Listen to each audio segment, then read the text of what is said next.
Hey everyone, welcome back to our channel. Today I'm going to show you how to add a vanilla Visa gift card to Oculus Quest 2.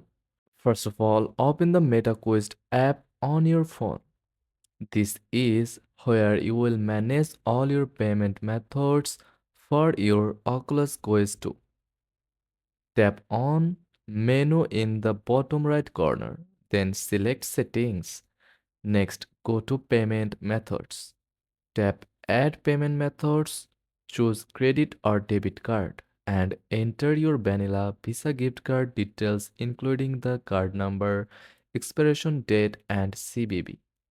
Make sure your gift card has enough balance to cover taxes or fees, and ensure it's activated. You can check your balance online at the website on the back of the card.